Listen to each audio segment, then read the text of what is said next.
Hey, everybody. Welcome back to another episode of the Chaney podcast, the podcast where we chat about not just the details and the ones and zeros behind supply chain, but we try to dig in to understand the people and the careers and the stories behind those supply chain professionals. And today we're going to talk with Nick Somos, who's calling in today from the Greater Toronto area. And he is a specialist in supply chain mergers and acquisitions, and does a fair amount of speaking and talking about this topic. And today we want to talk about that with him. And a little bit of a tie-in to IWLA, the International Warehouse and Logistics Association that he's involved with. So with that, Nick, can I hand the digital microphone over to you for a bit and let you introduce yourself to the good folks? Yeah, absolutely. And thank you for having me on, Nathan. So I've been working in investment banking and M&A now for 8 years, 7 of those at Left Lane Associates. We work exclusively on transactions for companies in the supply chain industry. So it could be acquisitions or it could be divestitures. Someone wants to retire, sell their company, or carve out a division of their business, let's say. Our team works, I would say 70% of our transactions are in the US, the other 30% are in Canada, bigger market, bigger deals, way more deals. So it's just a function of that. I would say for us, a lot of our team have worked on our client side of the table before joining us on the deal side of the table. So that's either they've owned companies or family businesses, or they've had executive level experience in the supply chain before coming to join us. So they have a unique understanding of the challenges our clients are facing day to day, and they bring that experience and insight to the table when it's time to work on a deal. Gotcha. Well, let's kind of rewind the tape a little bit back to your younger days. Tell me about your upbringing and kind of what caught your interest when you were younger. Did you want to be an astronaut like me when you were growing up, or what was that all about? Oh, that's a fun question. So I grew up in Montreal, up in Canada, and then my folks moved to Toronto when I was a teenager. My dad was actually in supply chain, and his company said, "Who wants to go open a warehouse in Toronto?" And he put his hand up, and we moved. So yeah, when I was a kid, I was really into music. I wanted to be like a touring DJ. I worked in the industry for a while I was doing my undergrad in accounting. Then kind of had this switch go off in my mind when I was 25, and says, not a lot of people in this industry have good family lives or on their first marriages. So I looked at my course calendar. I was doing undergrad part-time, and I said, if I go back and I can finish my accounting degree in 1 year. So I did that. And in your last year of accounting, they say, go have coffee with 10 auditors, learn a little more about the industry.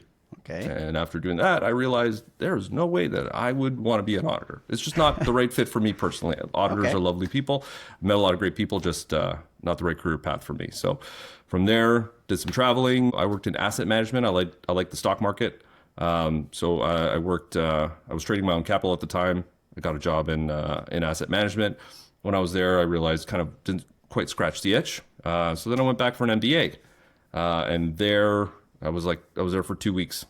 And somebody said, "Nick, you like making deals, you like markets, you should do mergers." And this light bulb went off, and that's kind of, I guess, how I ended up working in investment banking. I spent some time in Canada. We call it Bay Street, same thing as Well, not the same thing as Wall Street. It's the Canadian version of Wall Street. Okay. So big bank experience, and then I worked in private markets, and then that's kind of what brought me around to Left Lane. I joined Peter and Mike, who are the founding partners, in 2018. At the time, it was the two of them. We had one analyst, we had one office admin person, and myself. They had just started the business a couple of years before, and yeah, just kind of took off like a rocket from there. Your time in Montreal before you left, kind of as a teenager, I'm curious, do you speak French? Is that in your box of tools? Absolument, je parle français très bien. I do speak French, yeah. Me, not so much, yeah. But I respect anyone who has more than one language mastered. I am a simple, pure English speaker, even though I've grown up and been here close to the border of Mexico enough to get by on Spanish. But yeah, hats off to you for that. Does it come in handy in your line of work today? Yeah, actually, it does. A lot of folks in the province of Quebec, which is the second biggest market, we're getting a bit of a Canadian geography lesson.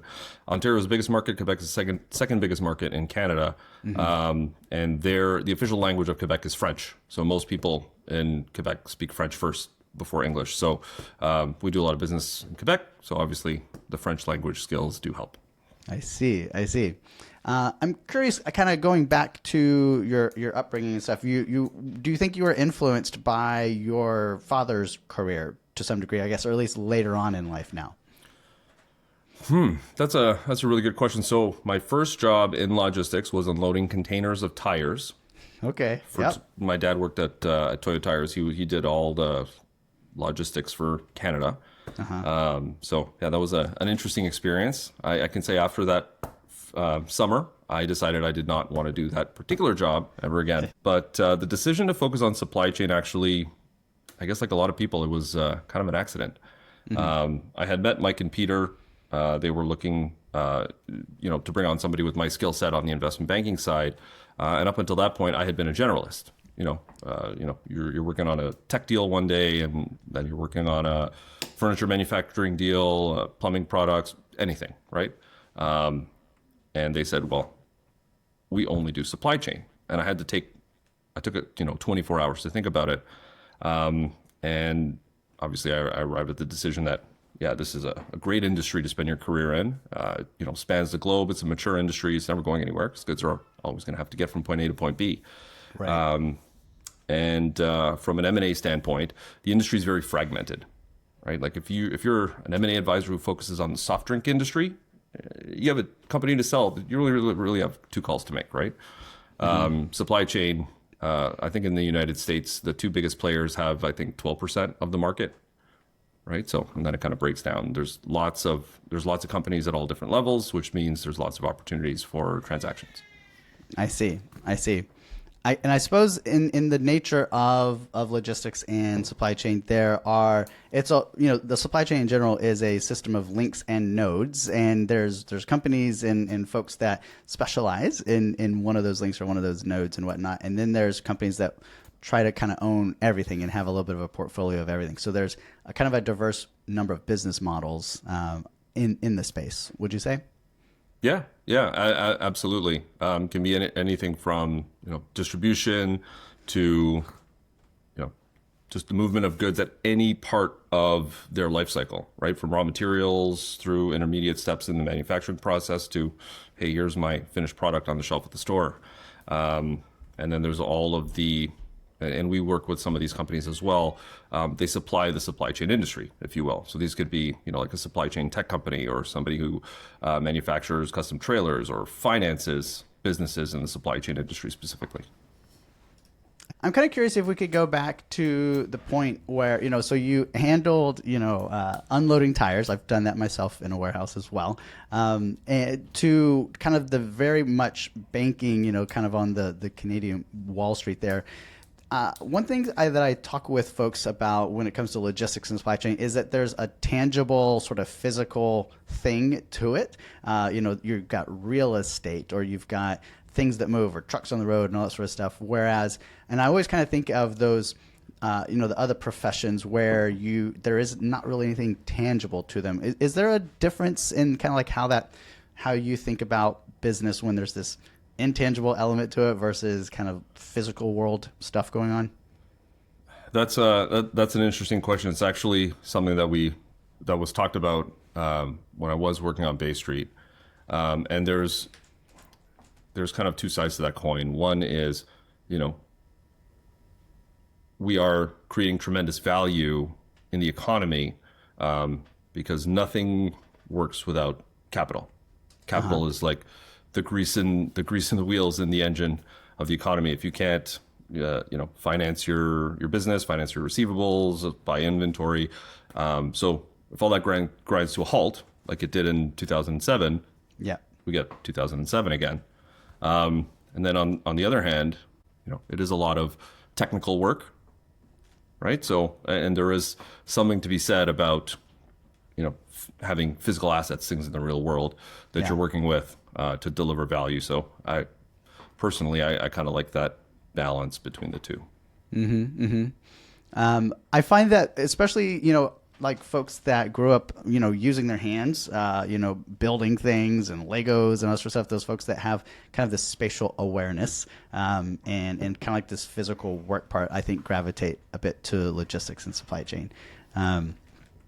Maybe a little bit like your father did. He was kind of in that world. What does he do now? I'm kind of curious. Like now that we've been talking about him so much, is he still in the business? No, he retired a couple of years ago. He's Okay. we're actually staying with him over the holidays, and he's taking care of my son. Okay. All right. Nice. Nice. Well, let's move a little bit into the career kind of transitions portion of the podcast here. And can you kind of just kind of like talk through, even though, it was in a little bit of a different lane than you are now today, what does it look like in that part of the industry and the economy of making transitions in careers and any sort of lessons that you learned there? For investment banking, like for on the M&A side, yeah, absolutely. It's very competitive Okay. to break into investment banking, and anybody who's done it can attest to that. Unless your dad happens to play golf with the managing director of the bank you want to work at, in which case, I mean, that's an easy way to get the interview, but Yeah. you still have to succeed on your merits because there, like I said, there's a lot of people who want to do comparatively few jobs in investment banking or this type of finance, capital markets in general. So for me, it was a game of persistence. I did not have Okay. those personal connections. So there's you need to have a certain knowledge base. It's like table stakes to get into the industry. And then the rest of it is networking. I probably sent out, 2,000 cold outreaches when I was trying to get those first job interviews. And I probably went on 150 to 200, we call them coffee chats. So, you meet somebody who's working in the industry, you ask them about their day-to-day, Yeah. career advice, you get to know them a little bit. So for that reason, I'm actually, I try to respond to as many of the students who reach out to me as possible. It's like a pay it forward thing. Those people were all so generous with their time. For me, I feel like I'm more than happy to do it when folks reach out to me now. I see. I see. Curious if we kind of start moving toward kind of what keeps you busy and occupied today. Can you talk a little bit more about like what is the ideal customer or the ideal, profile of someone that you all work with there at Left Lane? So I guess the starting point for that is it's going to be someone who identifies the need for a transaction. And that could be, a personal decision to say, I've built this business to a certain point, and I'm, let's say, approaching retirement age, so I want to plan for my succession to exit the business. That's the most common on the sell side. Another common one is, I founded this business and we've grown it to a certain point, and to take it to the next level, I need, more capital. I need access to a bigger network or vaster resources. So for those folks, they're usually looking for private equity partnership. So somebody who can invest so that it's not just the founder, 100% of the founder and their family's capital at risk. Someone to take the ride with you, and then also to provide additional value beyond, hey, I'm just going to write you a check. So these are usually investors who have experience in the space or on the client side of the space and can bring more value than just, hey, here's your check. We'll see you at the board meetings.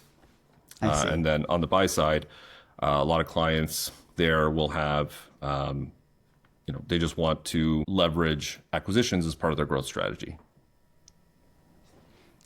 And do you specialize in any of those particular verticals or all of them? And like within your office, do you have specialists within those ranks? We tend to, so I'll answer the first part of your question first. We do both buy side and sell side M&A, although not on the same deal. But our team tends to specialize more on different parts of the supply chain industry. For example, one of my colleagues, Alex, he was part of a family, like fourth generation family business in the supply chain industry that did over the road trucking and flatbed and specialized. So if we get one of those deals, he's typically going to be working on those. And then I tend to spend most of my time on the third party logistics as warehousing, freight forwarding, freight brokerage, kind of the asset light side. Okay. I mean, I've done deals across all the different subsectors, but it just kind of felt like that. So you build up the expertise working on those types of deals, and then you can leverage them easily on the next one. I'm curious, you've been specifically in the supply chain sort of side here at Left Lane for about 7 years. How have you seen kind of the change in appetite or interest out in the market for just M&A deals in general? What's kind of been the history of the last 5 to 7 years? I'm glad you asked that question. So going into 2020, right, in March when the pandemic hit, we had no idea what was going to happen. Looking back, at least for Left Lane, our deal volume has stayed, fairly consistent and growing. Let's say over the last 5-6 years. It just tends to rotate between more interest in buying versus selling. So let's say right now or early in 2020, there was a lot of buy side activity. Well-capitalized organizations or investors were coming to market looking for assets to acquire at that point. And especially in the last couple of years, when organic growth is more difficult, if you have the capital, making an acquisition is a really easy way to grow. If you're doing 500 million, you buy a company that's doing 50 million in revenue. Now you've just achieved 10% growth. 20% growth is 100 million. So if you have the capital to do that deal, in some environments that's easier than fighting for new contracts when everyone is there's lower freight volume, let's say, in this environment than normal. So obviously those bids are more competitive. And then what we saw, let's say the reversal in 21 and 22, when there was tons of volume and the capacity was very limited. Obviously 21 and 22 was the best year ever for a lot of operators. So when your numbers are great, you get excited. You say, well, I want to go to market now. Look how great we look. Yeah. So you kind of get that rotation between sellers, sell side activity and buy side activity, depending on where we are in the economic cycle. Okay. And then so as we exit 2025 and kind of go into 2026, how was 25? What was kind of the outlook for 26? Oh, you're asking me to dust off my crystal ball here, and I got to tell you, it's a little murky. I think ever since the end of 2022, people saw that there was going to be a bit of softness in the supply chain industry, and it said we expect the recovery to start in the next 6 to 12 months, and they've been saying that now, I think, for 3 years. So that's kind of been the byline. I do see some green shoots, especially in the back half of this year in the U.S. Some of the economic and trade policy, I think, has shifted a little more activity onshore in the United States. We're seeing that through the businesses we talk to. The freight markets are tightening in certain lanes. We're seeing more demand for space in certain areas. So I think on the U.S. side, things may be a little bit greener than potentially in Canada and other parts of the world. But the secular trends that have caused the kind of oversupply and lower demand, I think, are going to persist to some degree. So, everyone's hopeful for recovery. And if it does come next year, I think it'll be kind of slow and steady. We're not going to see another 2021 where things just spike up like crazy. So in this past year in 2025, we in the freight world in transportation, we got to see and hear about a good number of fair-sized, asset-based trucking companies that have been around for a long time, closing their doors, and some pretty big names there. I'm curious, how from your perspective, how do you see those events? Are they things that were totally preventable, or are they kind of inevitable, or is there a way that you all can step in as firefighters to help out? Like, kind of how do you view that? I'm gonna answer this carefully, and in general. I'm not going to talk about specific deals. Sure. So if you look at the rig count, let's say for the big public companies, because they publish it quarterly, you see it spike up in 21, and then kind of in Q3, Q4 of 22. It almost drops off, like they knew this was coming. We find with private operators, they didn't make that change maybe fast enough, potentially put on too much capacity, thinking that the good times were going to roll on forever. And if you remember, especially in those years, trucks were very expensive. Same thing with real estate, right? There was no space available, so rental rates were extremely high. And, a truck, you could sell a truck. If you sign a 10-year lease in 2022, you're basically stuck in that lease. Yeah. So we've seen that different pockets of the industry on the trucking side, on the 3PL side, where folks, I like to say, maybe got a little too far out over their skis. And those are some of the calls we get. We do try to help folks, especially if it's something that, we have a clear path to find the counterparty, because usually if a business is in trouble, to get the deal done, you have to find almost exactly the right buyer. Okay. Where, hey, I'm happy to step into your leases. It turns out that I have a customer who just asked me to open facilities there. So you could work out a deal. It might not be a premium valuation, but in a lot of cases, the sellers are usually looking for a bit of a lifeline. So, we definitely try to help where we can, especially with folks. It's a relationship business, right? Supply chain and banking. So, especially folks we know, we definitely want to help them out as much as we can. And because we have a big network, it's easy for me to say, hey, I can make 5 phone calls. I got to catch up with my friends anyways, and say, hey, what's going on? Have you thought, do you have any inklings in this, let's say, in this particular region, right? Mm-hmm. And see if we can put something together. So happy to do that. So, we mentioned a while ago that you kind of find yourself on the show circuit and on stages and whatnot. And maybe this can be a time that we can turn to what are some of those topics and your standard presentations that you're making and, on what kind of stages?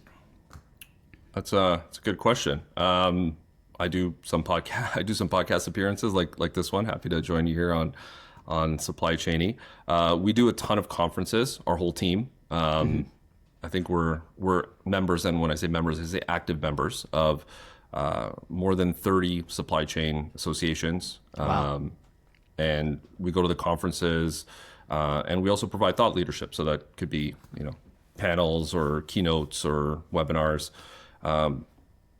just to share our knowledge and experience with the industry, with owners and executives who are making these kind of day-to-day decisions, and looking to perform as best as they can in the environment.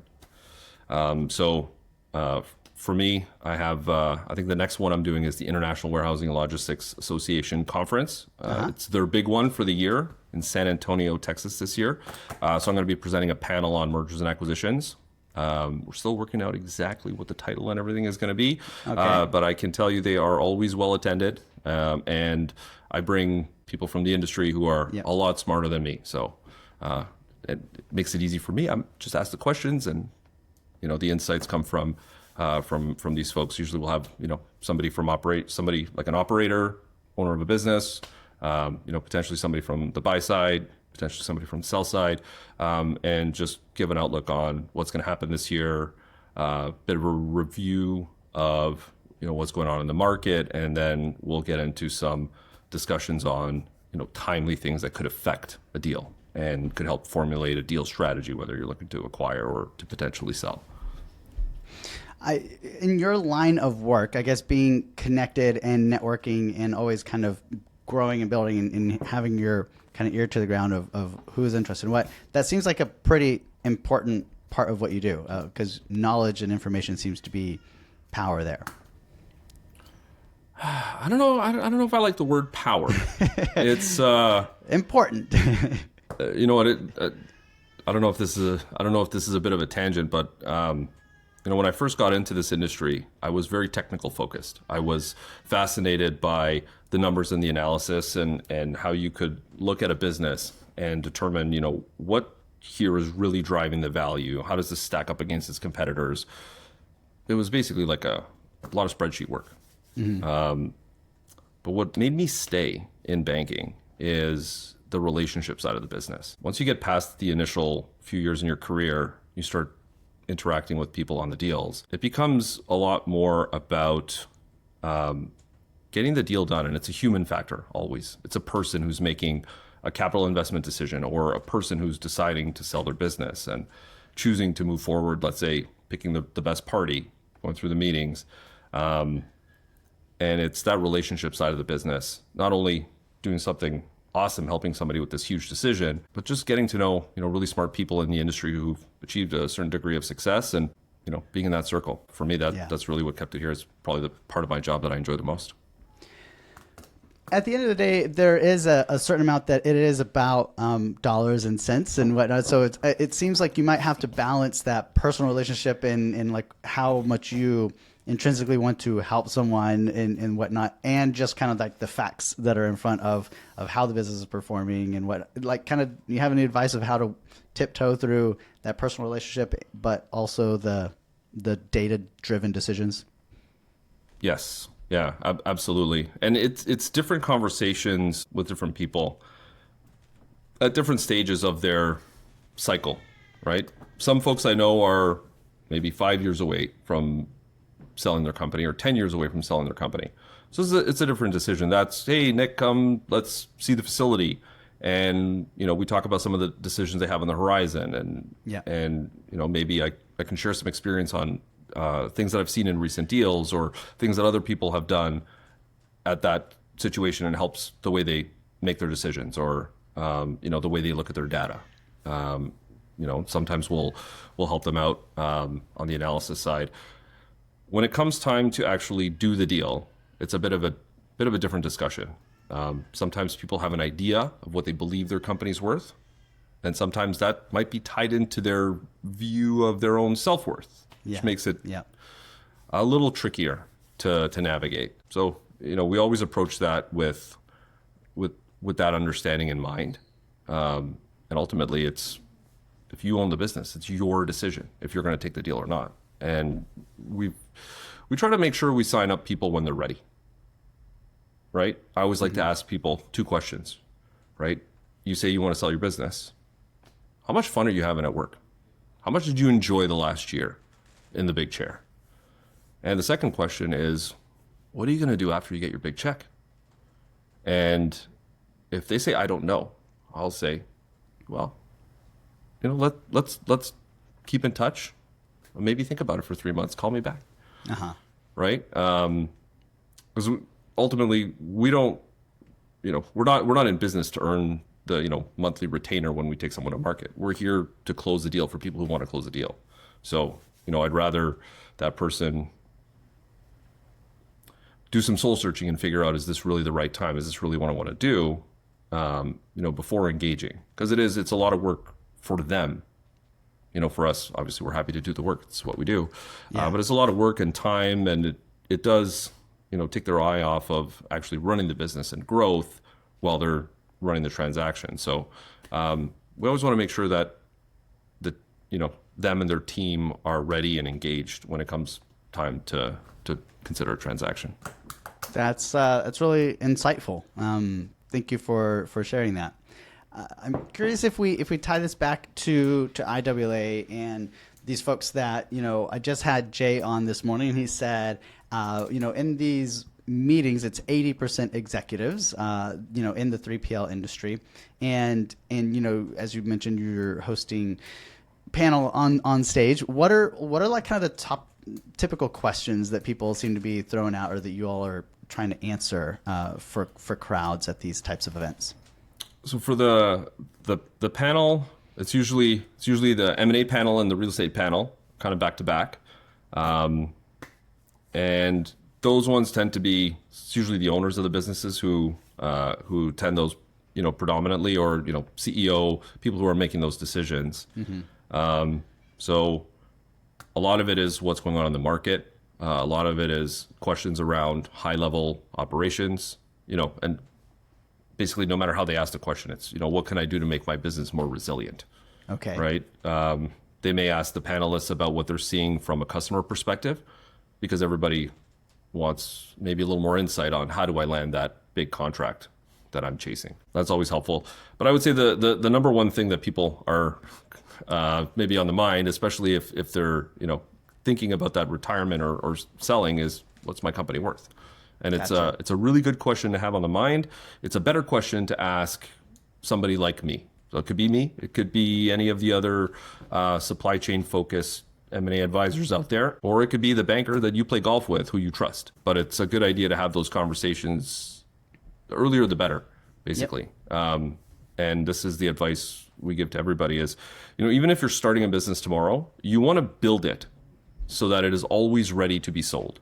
Because you don't know when someone might come and knock on your door and say, hey, I want to buy your business. And instead of saying, no, I'm not for sale, I would always say, okay, well, what do you think it's worth? Right? It's always a good idea to have that conversation. So if you approach the business every day to be ready to sell, you're also at the same time building the most valuable business possible. Okay. I'm curious for if you could do it in like a third grade sort of manner.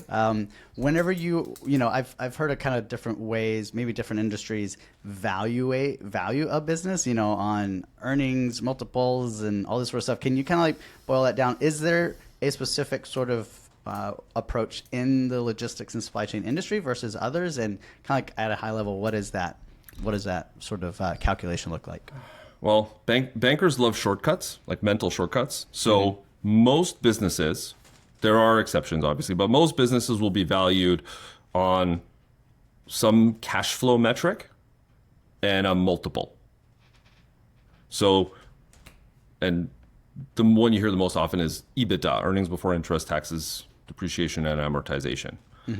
So that is essentially a proxy for like what's the cash available to the business if I take away the owner's decisions on how they finance the business. Some people might want to have no debt in their business. Some people might want to use loans from the bank. So that number kind of takes that noise out of it. And then the multiple. The multiple captures essentially it's like the assessment of the growth prospects of the business and the risks in achieving those growth prospects. So it kind of captures both of those things at the same time. So if somebody says, I'm going to pay you 5 times EBITDA, if your EBITDA is 20 million, your company's worth $100 million. If it's 6 times, it's 120. And the question is, and usually valuations are quoted on a range. Well, I think it's somewhere 5 to 6 or 5 to 7 times. So then all of a sudden everyone's thinking like, what makes my business a 7 instead of a 5? Because everybody wants the highest number. Is there specifically in the kind of transportation and 3PL world, does having your own assets versus being a pure asset light or non-asset based change that in a very remarkable way? The short answer, like the easy answer is yes, there is a difference. Asset light, which means they don't have assets or have fewer assets, will get a slightly higher valuation than ones that are very asset heavy. Okay. There are some exceptions though. Let's say if what you do is very specialized and you need to have the assets to do that, then that can change the equation. Right. Okay, interesting. Maybe having the assets of trucks or whatever real estate just adds a little more risk factor then? Real estate actually falls in a bit of a separate category. That's more of a how you finance the business decision. Most, let's say, institutional investors will look at the business on its own, and the value of the real estate in any deal is going to be separate. So some investors like to own the real estate also. That's more of a personal investment decision as opposed to a business decision. Unless you need that real estate, like that location is so important that you cannot move from that physical location. In which case, you may need to own it for security, but I find that that's rare. On the assets, let's say the trucking side, it has to do with the fact that you need to constantly reinvest your cash into new trucks. Makes sense. Curious then, as we kind of wrap up here, any advice to anyone who might be a student today? You were talking about how you kind of try to answer all the emails and mentor and help out the next generation. Any advice to those folks who might want to be getting into this corner of the industry of kind of M&A in supply chain? That's that's actually a very niche thing. It depends on what you like more. So if you're more finance focused, if you like the idea of working in capital markets, working in upgers and acquisitions in general, you would want to do that first, typically. Because that's all it's actually the harder, I guess, of the careers to break into. I think maybe folks should consider a career in supply chain, maybe a little more or a little earlier, because I find most people it's either it's a family business or I kind of fell into it by accident, but I loved it, and now I've been working in it for 30 years. I mean, definitely a good career to consider for the younger listeners out there. But to kind of work on the deal side, it's really niche. So unless you can get an internship, let's say with us or with one of the other really supply chain focused mid-market M&A shops, or on Wall Street, if you end up working at a big bank, they'll usually have a T&L group. So if you really want to work in supply chain M&A, you want to not only get into the industry, but then move over to work on the T&L group. So there'll be a group within that, let's say at Merrill Lynch or Goldman Sachs that focuses on T&L deals, and then you'll do a bunch. Got it. But learn the technical side of the business. But what will make you successful in the long run is actually your interpersonal skills and how well you can build relationships with people. The technical side is the table stakes to get into the industry. But if you want to do well, it's like when I hire an intern, I ask myself, if we get stuck in an airport for 8 hours because our flight got canceled, are we going to have fun or not? Yep. Well, the classic airport question. All right. Well, hey, thanks for coming on and chatting with us, Nick. I'm looking forward to kind of seeing you up on stage there at the convention in San Antonio. Any last words before we hop off today? I think we covered everything. You're an excellent conversationalist, Nathan. Well, I'm just here to ask the questions, I guess, to the best of my ability. You're the one giving all the info. Yeah, I guess as a sign off, I would say I look forward to seeing everybody, like you said, at the International Warehousing and Logistics Convention in March. That's March 29th through the 31st. Come to the M&A panel. It will be good. Right. And here's hoping for an excellent and prosperous year across the supply chain industry in 2026. All right. See you there.